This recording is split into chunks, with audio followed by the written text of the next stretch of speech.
Oke, jadi kembali lagi bersama saya JJ dan ini teman baru, enggak teman lama. Ada Teddy. Halo Teddy. Yes. Halo, Gimana kabar? Sehat? sehat, puji Tuhan, aman. Walaupun Jadi corona lagi. sebenarnya Teddy itu kita gak sebaya kan? Kau abang kelas aku kan dulu kan di Metodis 3 kan? Abang kelas, abang Ah kelas ya. sebenarnya. Cuman memang lebih tua muka aku sih. Hmm, lebih muda juga muka awak. Iya gak salah memang. Makanya gue bilang lebih tua.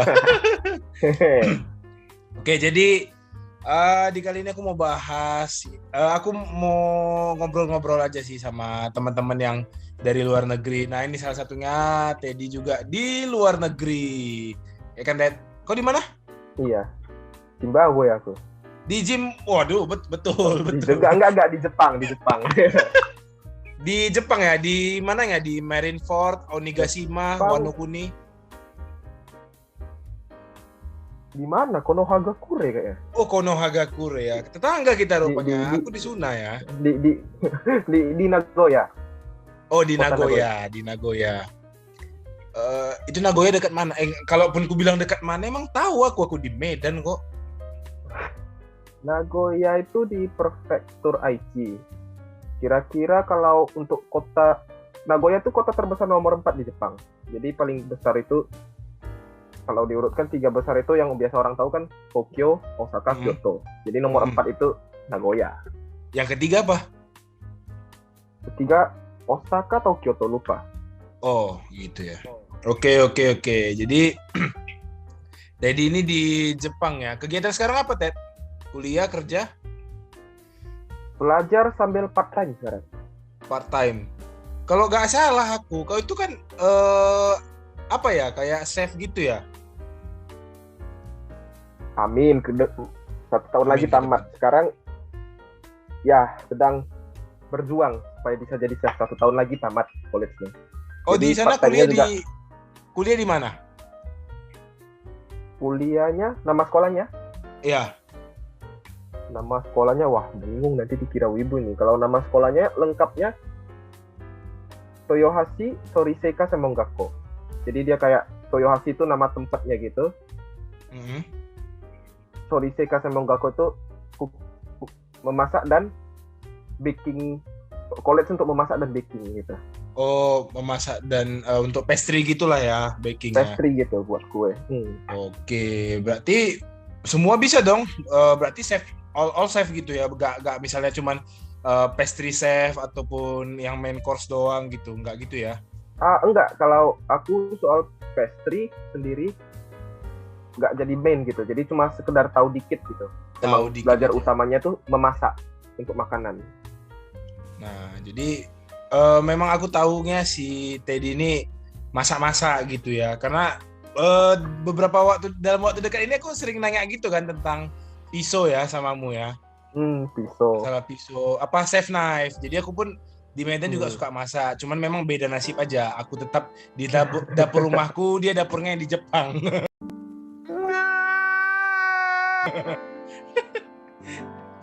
Teringatnya kau kok bisa ke Jepang? Kenapa kepikiran ke Jepang gitu? Pertama ngiranya gitu. Awalnya betulan tamat sekolah gak ada kepikiran ke Jepang. Saya ngomong, betulan gak ada kepikiran ke Jepang gitu. Mungkin kalau mikir luar negeri, orang kalau mungkin mikir yang deket mungkin Malaysia atau Singapura gitu ya. Kalau mungkin ada yang agak jauh, orang biasa Australia atau China mungkin pada umumnya gitu kan. Ya, Taiwan, jadi Taiwan gitu kan. Jadi keluarga sendiri juga bilang ya udah kalau mau yang agak jauh gitu, kalau ke luar negeri ke Malaysia, Singapura deket juga kan. Jadi nanti dikiranya takut mandiri juga. Kalau mau sekalian jauh, toh biaya juga nggak beda jauh. Dan mikir-mikir kalau Australia, Taiwan, China gitu kan udah mainstream gitu, pengen beda sendiri gitu. Yang jarang orang masih mau pergi gitu. Jadi coba aja Jepang gitu. Culture-nya yang juga kita tahu unik gitu kan. Beda, kita jarang tahu gitu. Sampai ke Jepang pertama language school, nggak langsung sekolah masak. Karena bahasa Jepang dulu sama sekali nggak bisa kan. Oh, jadi kau belajar Jepangnya itu nggak di Medan, tapi di Jepangnya langsung gitu? Iya, di Medan jadi ada kayak satu lembaga yang berangkatin aku gitu, bisa dibilang Legend gitulah. LPK-nya gitu yang berangkatin aku. Di sana sebelum berangkat ada tersedia, kalau mau memang disarankan ikut gitu. Ada kelas diajarin dikit gitu. Tapi kebetulan mendasar. Ibaratnya kita belajar cuma cara baca tulisan Jepangnya lah gitu. Jadi sampai ke Jepang baru betulan belajar bahasa Jepangnya. Oh, jadi kayak kalau nggak salah istilahnya kanji ya. Kalau misalnya Mandarin kan hanji gitu kan. Ini kanjinya ya atau gimana? Iya. Oh, gitu. Kalau di Jepang kan penggunaannya ada 3. Mereka pakai kanji, terus ada huruf-huruf Jepang yang biasa aneh itu kan dibagi 2, itu hiragana, katakana gitu. Jadi ibaratnya kita tahu alfabetnya Jepang ini bahasanya A, ini bahasanya K, ini bahasanya Sa. Oh, gitu. Jadi di sana kanji itu tulisan ya. Kalau di Medan tepung. Tepung kanji, masak kita. Tepung, iya benar. Terus tadi kau ada singgung masalah apa namanya itu? Uang kuliah ya. Itu di sana kuliah kan? Ada gelar kan? Atau gimana? Atau hanya chef gitu aja, hanya kayak sekolah memasak gitu? Dia ada gelarnya gitu. Jadi di Jepang itu ada pilihan 2 kalau kita mau sekolah, ngambil universitas atau ngambil college. Nah, kau? Jadi kalau aku ngambilnya college gitu. College. Ya lebih ke praktek lah gitu ya. Walaupun ada teori. Lebih ke fokus ke praktek walaupun tetap ada teori gitu. Jadi ibaratnya kalau kita univ dapat gelar kan S1. Itu di mana-mana bisa dipakai gitu kan. Kalau Jepang dia dapat tamat dari Senmong ini, dari college, kita dapat sertifikat yang misalnya kalau kita utarakan di Indonesia kira-kira itu D3. Tapi karena cuma di Jepang yang punya yang namanya Senmong gitu, di negara lain cuma jadi sertifikat biasa, bukan jadi gelar. Oh, hanya sertifikat, istilahnya bahwasannya kau pernah belajar tentang dunia permasakan lah gitu. Kira-kira gitu. Oh, gitu ya. Tapi kalau di Jepang dia ada berlaku ya. Ada degree-nya. Kalau di Jepang dia ada degree-nya gitu, tamatan Senmong gitu, tamatan college gitu. Oh, berarti istilahnya hanya diakui di Jepang saja, di luar enggak gitu ya. Kira-kira itu sistem Jepang. Dan kebalikannya kalau misalnya kita di Indonesia punya S1, kita sampai ke Jepang bisa lanjut S2. Tapi kalau kita cuma di Indonesia punya D3, kita sampai ke Jepang karena sistemnya juga beda, D3 itu dianggap juga nggak ada, mulai lagi dari awal. Oh, tetap mulai dari awal ya. Kira-kira begitu untuk pada umumnya. Pada umumnya gitu ya.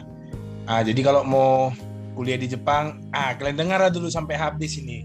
Banyak nih yang mau kami ceritain ini. Udah lama nggak ketemu ya. SMP terakhir kita ketemu kan? SMP. Aku pun ke Jepang udah berapa tahun? Karena corona ini nggak pernah pulang kan, udah 3 tahun. 3 tahun? 3 tahun dan 3 tahun. Kau masuk tahun berapa? Kau masuk sana tahun berapa? 2019. 2019? Oh, seangkatan kita jadinya ya.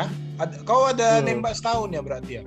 Kosong setahun belajar. Karena Iya, di Indonesia itu telat 1 tahun karena betul-betul mikir kan mau negara apa, jangan nanti salah langkah gitu kan kalau buru-buru kan. Telat 1 tahun lah. Kalian tengok, yang berduit aja pun masih mikir-mikir, jangan salah langkah. Betul, datanglah yang ini gitu, PNS kau, sikit-sikit PNS kau bilang. Ya gila Indonesia ini, Ted. Nah, terus bedanya waktu kau pertama datang nih, ada kena apa istilahnya? Shock culture gak sih? Apa budayanya itu karena beda, jadi shock kau di sana? Kalau pertama bukan shock gitu. Pertama kagum gitu. Wih, keren ya Jepang gitu. Karena pertama kali sampai di Jepang itu 1 bulan pertama itu rasanya kayak bukan pelajar gitu. Wih, keren gitu, kayak jalan-jalan enak gitu.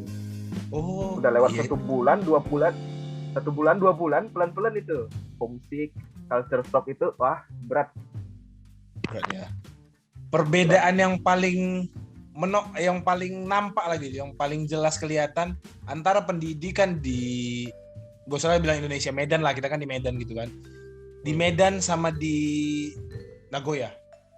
Paling mencolok menurutmu perbedaan pendidikannya? Guru itu hampir gak pernah marah-marah. Oh, guru hampir gak pernah marah? Ya kan di sana kan mahasiswanya kan sadar diri gitu kan, nggak di sini, nggak kayak di sini. Atau gimana? Karena gitu, kalau di Jepang gitu, yang namanya murid sama siswa itu saling respect gitu. Kalau misalnya kita misalkan lah Medan gitu, murid kalau di kelas guru ini kenapa murid bisa tertib karena gurunya killer gitu, gurunya serem. Ketemu guru yang baik, muridnya pasti gitu kan. Ini malah kebalikan gitu kalau di Jepang. Kalau gurunya yang sengit gitu, gurunya juga killer, kejam ke murid, muridnya memberontak semua gitu.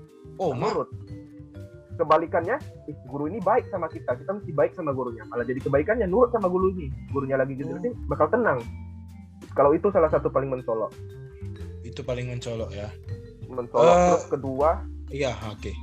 Kalau sekolah di Jepang,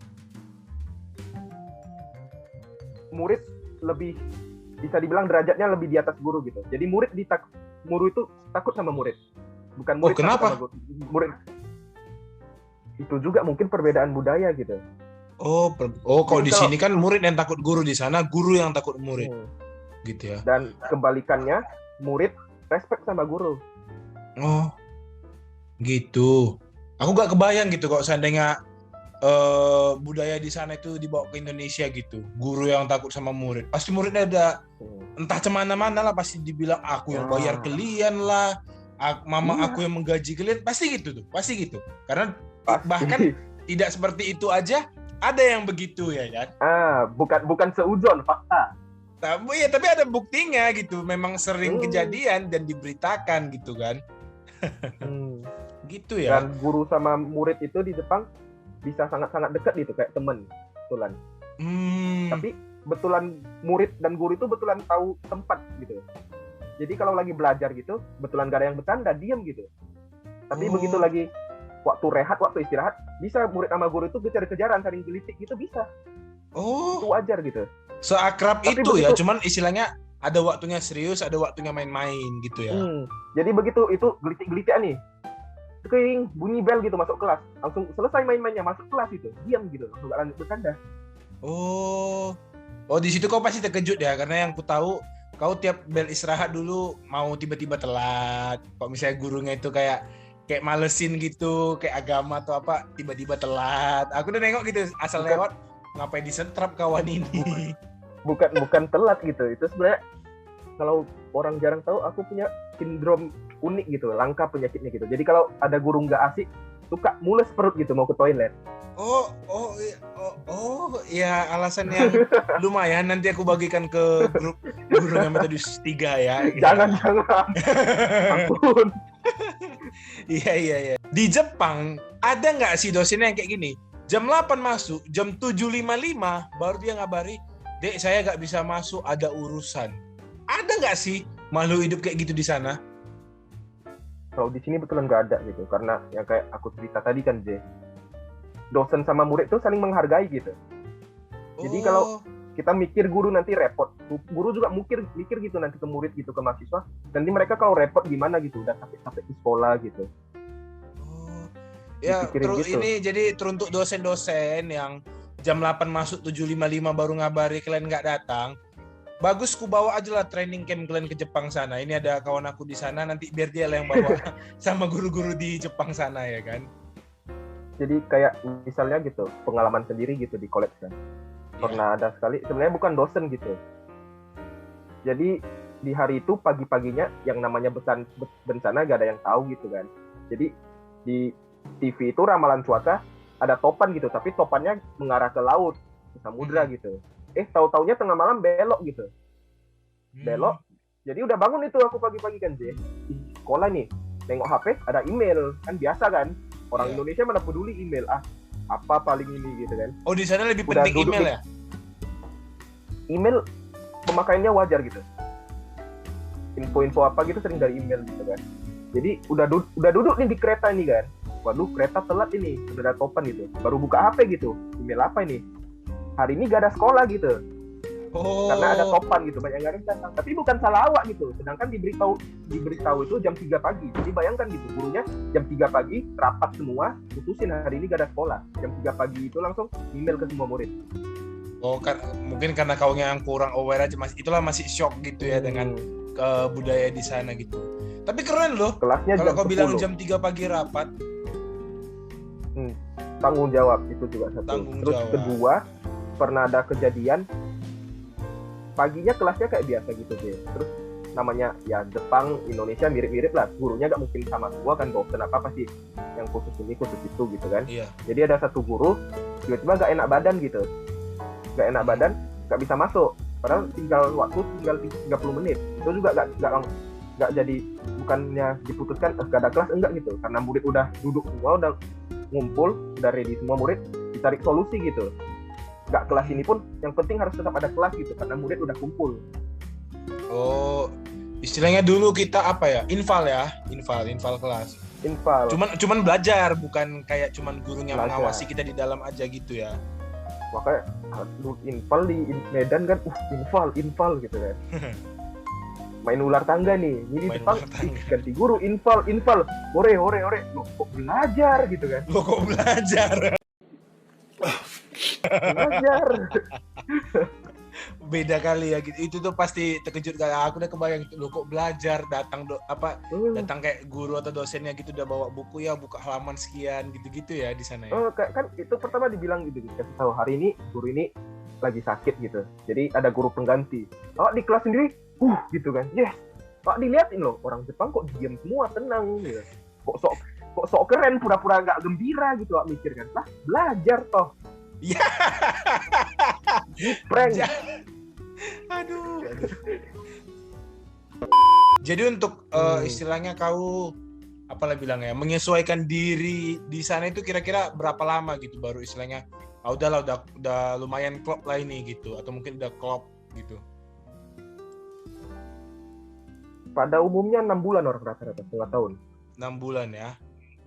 Untuk sembuh dari homesick, terbiasa sama budaya Jepang, udah nerima gitu lah. Memang gak ada pilihan gitu. Aku sekolah di sini, memang kenyataannya di sini gitu. Gak bisa milih mau stay sama aku, walaupun aku orang Indonesia, aku harus tetap budaya Indonesia gitu. Gak bisa. Kira-kira setengah tahun biasa.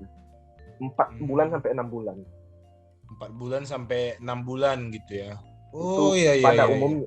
Pada umumnya ada orang, beberapa temen gitu, orangnya memang kebetulan fleksibel gitu kan. Cepet gitu, 3 bulan udah terbiasa gitu, udah adaptasi. Yang lama sampai 1 tahun lebih juga ada, tergantung orang. Kau dulu tapi pada berapa umumnya bulan? setengah tahun. 6 bulan? Setengah tahun. Seharusnya yang aku tahu Teddy itu nggak selemah itu gitu. Seharusnya bisa 3 bulanan gitulah. Karena apa? Dia adalah salah satu fans beratnya Manchester United.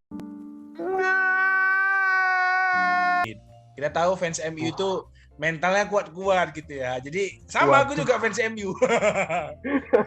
Waduh. Wallpaperku pengen ku cabut aja nih, betul. Ini spray awak bawa dari Indonesia bikin malu, pengen buang spray di mana di Jepang gitu kan. Gak ada tukang bontot gitu spray MU ini. Terus kalau misalnya ngomongin di Jepang ya, biaya hidup di Jepang itu gimana menurutmu? Apakah murah, mahal, atau standar sedang-sedang lah gitu? Cukup tinggi. Cukup tinggi. Kalau betulan ngomong. Karena gitu, orang bilang enak ya di Jepang gitu. Part time gajinya tinggi, ya. Kalau di hidupnya juga tinggi kan, gitu. Impas hidupnya juga tinggi. Karena kita rupiah kan, jadi terasa gede gitu. Padahal memang biaya hidupnya besar gitu.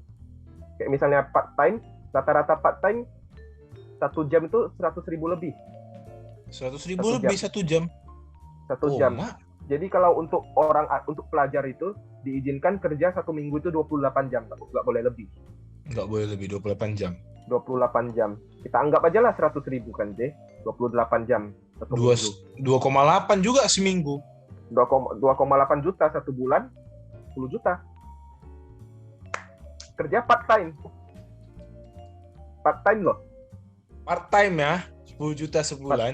Cuman memang kita harus tahu ya, biaya hidup juga mahal di sana gitu kan. Untuk pemisalan gak ada duit nih. Biasanya orang dibilang anak rantau enak ya gak ada duit. Mah, kalau sedih akhir bulan itu makan mie instan gitu, makan pop mie gitu misalnya lah. Iya. Pop mie di Jepang itu seharga nasi bungkus di Indonesia. Buset. Enggak misalnya kayak Indomie 3.000 enggak kayak gitu ya. Harganya tetap sekitar 10 sampai 15.000. paling murah itu mie yang ada 110 yen. Dikali kurs kita misalkan 130, ambil tengah.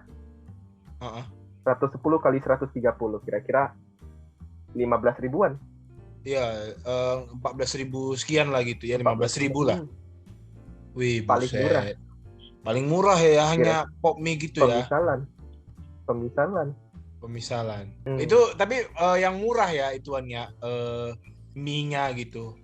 Atau yang murah, udah, mau yang mahal juga ada. Yang mahal berapa? Paling mahal yang pernah kau makan? Mie instan. Mie instan paling mahal kira-kira sebungkus yang 300 yen juga ada. Di atas itu juga ada, dia jual satu kotak isi 5 bungkus gitu kan. Isi 5 bungkus. Kira-kira sebungkus 300 yen, 400 yen lah. Berarti hampir limpul sebungkus. Oh, buset, 50.000. Ih, Mak Jang. Hampir. Mie instan apa itu? Mie instan. Buset. Di sini ada yang ngeklaim mie instan sehat aja, yang mie instan yang pakai sayur-sayuran aja. Itu aja berapa ya harganya? Sekitar 7.000, 8.000 gitu. Ini 50.000, serius 50.000. Kok di rupiah? Mak, gila. Nggak tahan aku tinggal di Jepang. Aduh, agak ngerti lah aku bilang. 50.000 guys. 50.000 itu bisa makan, kalau nasi Padang misalnya 3 kali makan itu bisa 2 hari lah bertahan hidup. Nah, kalau satu untungnya, iya, selain belajar masak, memang suka masak gitu, tahu kan sih dari dulu. Iya. Lumayan suka lah masak gitu. Jadi dibandingkan kalau makan luar, lebih seneng gitu masak sendiri gitu kan. Coba-coba resep itu. Tetap itu keuntungan. Karena misalnya kita nggak usah misalkan lah kita makan mie gitu, makan luar aja, makanan paling murah gitu, makan luar gitu. Minimal tetap 100.000 sekali makan. Di sana ya minimal. Itu udah paling murah. Mengerikan. Paling murah. Makan luar, misalnya kita misalkan aja lah makan ramen gitu. Ramen yang paling biasa gitu, murah. 100.000 sekali makan. 100.000, paling murah 100.000. Muat? 100.000. Kira-kira 88.000 sampai 90.000, 100.000 lah kita. Itu kalau di Medan ada yang jual misalnya mie 100.000, udah pasti dibilang mau cepat-cepat aja lah wah ini katanya. Iya kan? Iya. Dulu kita kayak dulu waktu warung di samping lab komputer itu kayaknya naik 1.000 aja nasi gorengnya, kayak komen gitu kan. Oh mak kok naik wah, kan mau naik aja wah. Ya kan bang apa ya, Bang Ucok ya kalau nggak salah namanya itu ya. Yang samping itu. Berarti di sana mahal ya semuanya, walaupun gaji yang didapatkan juga gede. Lumayan, bisa dibilang tinggi dong. Nggak lumayan lagi, tinggi gitu ya. Untuk bisa dibilang untuk part time 1 bulan 10 juta loh. Iya, part time 10 juta. Gaji pegawai BUMN juga tuh. Itu kan biasanya BUMN yang udah lama kerja gitu kan. Buset. Nah terus kau di sana itu uang kuliahnya berapa? Dan kemudian uang kuliah itu apakah beasiswa atau istilahnya mandiri, bayar sendiri gitu? Jadi gitu. Kalau untuk uang biaya kuliah gitu, biaya college ini, dulu waktu ujian masuk college ini, aku ada ngambil gitu yang khusus gitu. Jadi ada potongan harga. Nggak sampai beasiswa, tapi ada potongan harganya, nggak semahal yang biasa. Kira-kira dipotong 150.000 yen. Kira-kira 20 jutaan lah, hampir 20 juta untuk dipotong per semester. Oh, potongan per semester itu 20 jutaan gitu. Jadi kira-kira 1 tahun dipotong hampir 40 lah. Hampir 40. Tapi hampir 40. Terus untuk uang sekolahnya sendiri, setelah potongan untuk yang sekarang sekolah masak, kira-kira setahun hampir 140, hampir 150. What? 1 tahun. 140 sampai 150 juta 150 setahun. Itu kita bilang lah bulatkan 150 juta lah kita bilang gitu kan. Wih, karena ngambil college kan 2 tahun. Ngambil college 2 tahun berarti kira-kira 300 juta. Seingat aku 150 juta per tahun itu kayaknya udah setingkat kedokteran swasta ya kalau di Medan ini kayaknya. Iya kan? Kayaknya segitu ya, sekitaran segitu ya harusnya. Atau bahkan nggak sampai segitu lah kayaknya kedokteran di Medan segitu biaya kuliahnya setahun. Mak, 150 Jadi, juta. karena 2 untuk tahun biaya, lunas juga Innova Reborn.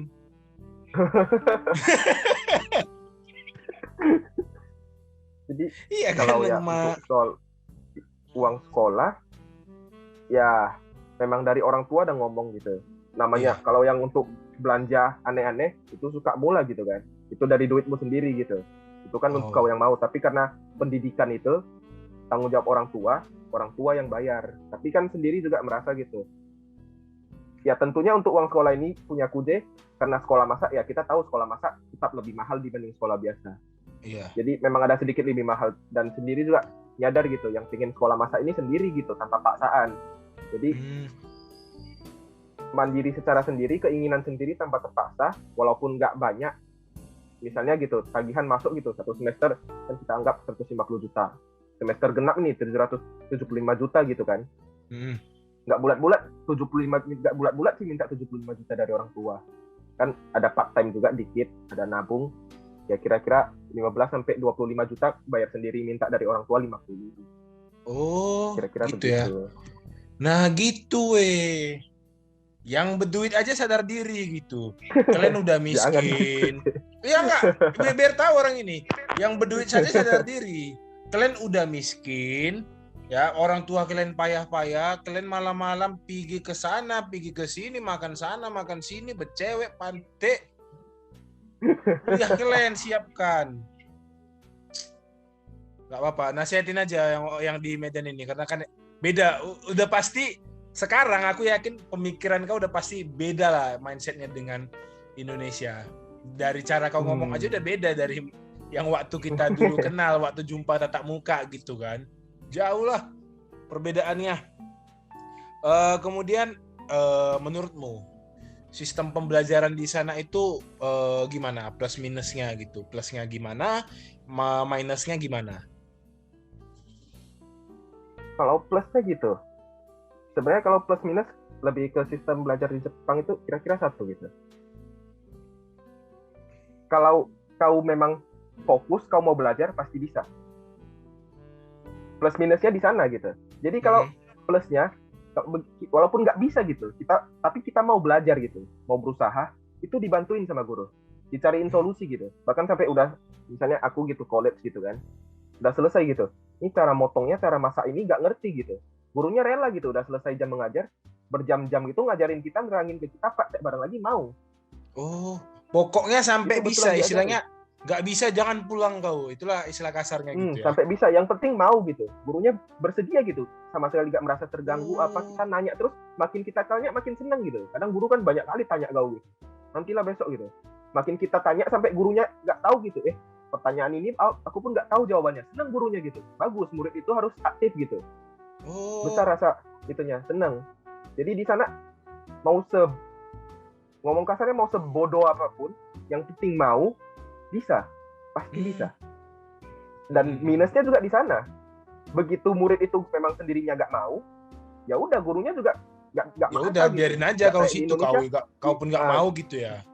Di Indonesia ayo gitu, kau juga nggak mau ya udah, itu terserah kau sendiri gitu. Yang penting gurunya udah ngomong belajar ya, kita berusaha ya. Tapi kalau anak itu juga nggak mau, malas-malasan, ya udah terserah kau gitu. Aku nggak bisa maksa. Gitu. Jadi di sana berarti memang diajari sampai bisa, walaupun sudah lewat jam belajarnya, tapi dengan catatan memang muridnya yang minta gitu ya. Nggak ada paksaan. Betulan di Jepang iya, maksudnya itu muridnya yang pengen gitu.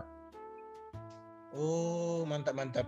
Berarti di sana nggak ada ya tipe dosen yang misalnya kau ngechat hari ini dibalasnya, kau ngechat hari ini pagi, tapi dibalasnya 2 hari kemudian gitu. Enggak ada ya.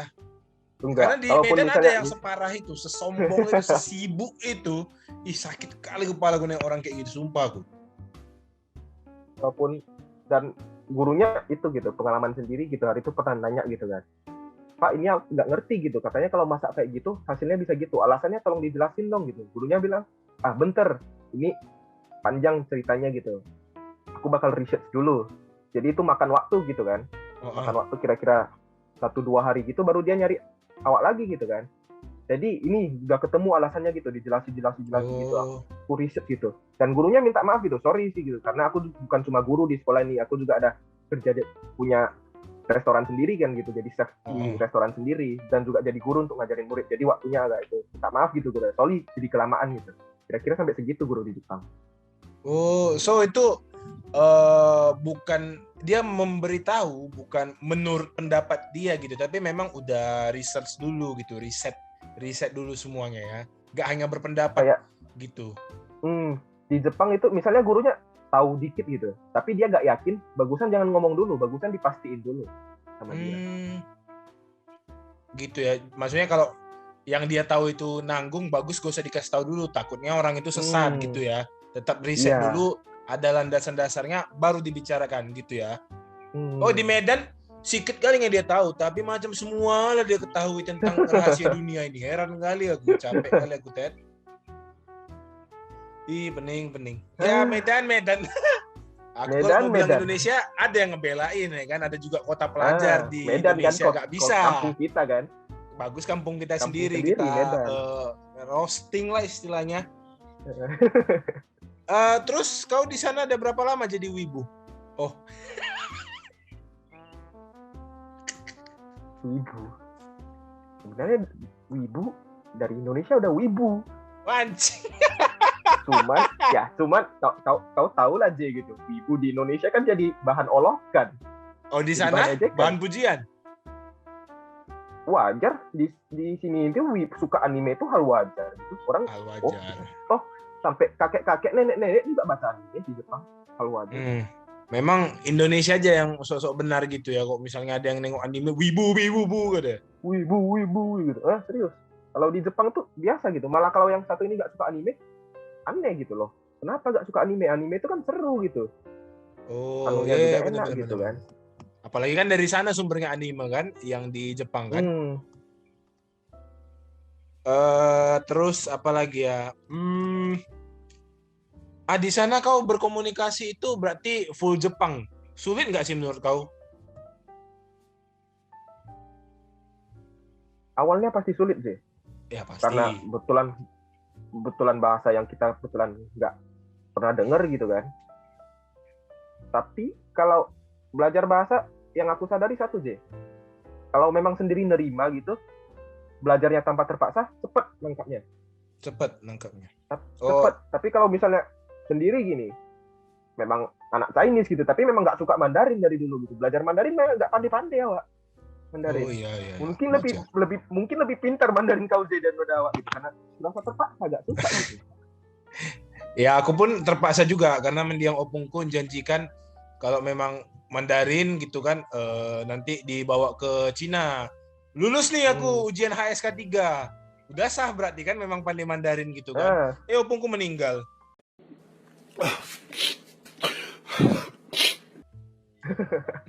Gak rezeki. Agak sedih ya. Aduh udah janji loh Pung. Aku udah capek nih bayar. Tapi memang tetap harus diucapin tiap hari gitu ya. Karena pun aku udah lupa kok istilahnya kita di Medan ngomongnya cauim, lari nadanya. Di sana kalau Jepang ada nggak sih pakai nada juga, nada bicaranya lagi gitu, misalnya beda nada beda arti gitu? Sebenarnya banyak gitu, tapi bedanya sama Mandarin itu kan ada dikasih nada 1 sampai nada 4 gitu kan. Yeah. Kalau di Jepang nggak ada gitu. Oh nggak ada ya, aman sendiri. Ya. Oh jadi berarti nada itu hanya berdasarkan bagaimana kau ingin menyampaikan apa yang kau bilang ke dia saja gitu kan, nggak terpaku pada beda nada beda arti gitu. Iya mantap. Mandarin kadang aku pun pening gitu waktu dulu les Mandarin gitu kan. Apa biasanya ya yang bikin pening ya, kayak misalnya gitu kan 4 atau 10, kadang aku kayak gitu kan, kayak geram apa 4 atau 10 sih gitu.